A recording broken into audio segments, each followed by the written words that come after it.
Right. So NFTs, right? Yep. Where there's art collectors as well. So while you're on one side of the NFT circuit, in terms of like being a seller, I'm someone who's actually more interested in collecting this art. But obviously, I can't afford like people and stuff like that. But I've been looking at this one thing called NBA Top Shots, which is a whole different application of NFTs, which we're going to talk about this, right? Or talk about, right? But let's start with what NFTs essentially are, right? The term non-fungible tokens. What does it mean, right? And what it means more or less that it's very, very unique and can't be replaced with something else, right? So, for example, a Bitcoin is fungible. If I give you one Bitcoin and take one Bitcoin from you, we exchange one Bitcoin, it's the same thing, right? It's fungible. But for example, if you gave me the Charizard 120 HP Pokemon card and I traded it for some really super rare baseball card with you, those two are actually non-fungible in nature because they are not the same as each other. And that's where the term non-fungible token essentially comes from, Right. right? And it's not something that new, actually, right? Non-fungible tokens were enabled by Ethereum, and even today, the large part of the NFT infrastructure still exists on the Ethereum blockchain. But it was invented by Ethereum back in 2017 with this website called CryptoKitties, where you could buy and sell like cats, essentially, digital cats, not real cats, digital cats. And they were selling for tens and thousands of dollars back in 2017 even. So this is not the first NFT craze. This is essentially the second NFT craze. The first NFT craze was actually credited to CryptoKitties.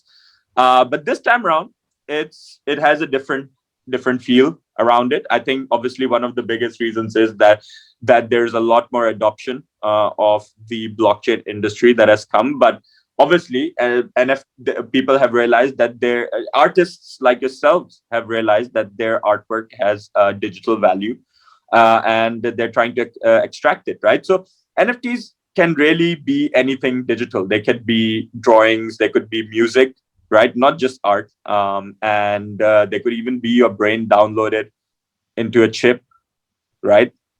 This is like talking about singularity stuff, right? It's a concept that has been like talked about a lot recently. And Yeah, I mean, essentially anything that has digital value can be an NFT. So one of the biggest example is Jack Dorsey, the founder of Twitter, Yeah. recently sold his first ever tweet as an NFT. Right. And I believe it was bought by somebody who's based in Malaysia. I think his name is like something Astavi. I can't remember his name exactly, but he paid like 3 million US dollars Yeah. for that tweet. Then obviously the classic example within this market is, like you said, Beeple. Just now, Beeple is like a really, really popular digital artist. And he sold, and this was not his first ever work that he sold through an NFT, by the way. He has sold NFTs before, but this one went for 69 million US dollars. And it was essentially bought by this guy who was anonymous before this. And he doxed himself after that. And he's basically like this Indian Bitcoin billionaire, in fact. Mm. Some guy who started with like 5,000 US dollars and turned it into a billion, runs one of the biggest crypto hedge funds. And he bought it saying that he thinks that $69 million is like aggressively undervaluation of this art. Like he thinks it should be worth $1 billion. I heard him say in an interview, right? Right. So yeah, basically just giving our viewers a gauge of how big this thing really is. But the thing is that this is one side of it, right? This is art. This is something which is unique. Just one of it exists, right? And that's one obviously used case of NFTs. And another use case of NFTs is trading cards, essentially, right? So one of the or memorabilia of any kind, or pretty much anything where more than one can exist, right? Like, Right. so for these people's classic artwork, there's just one. But if you end up on NBA Top Shots and you're looking at, for example, the trading card of basketball players, obviously very very popular ones like Michael Jordan and LeBron James and Kobe Bryant's of the world, only one exists. But then when you start moving like lower grade players or middle grade players, your Stephen Currys and stuff like that, who's still pretty amazing, but there are multiple copies that exist. And essentially, NBA Top Shots is another big application of NFTs, where what the NBA has done, they've taken clips of basketball players, 9-second clips, and they're selling them to fans as like, you get to buy the ownership of those 9 seconds. And when you actually go to NBA Top Shop and you start looking at these 9-second clips, it's essentially a playing card, right? So you see Michael Jordan catching the ball, shooting up a jumper, and under that it says all of Michael Jordan's career stats and how many championships he's won and all of that. So essentially, when you get a trading card, that's what you see on a trading card as well, right? So it's a digital trading card, Right. and these things have built, like, they're going for hundreds of thousands of dollars right now, right? Like, and how it works, it's very similar to if people play FIFA, right? What's that? Crap, forgot what it's called. The FIFA's online version where you can like buy packs and stuff.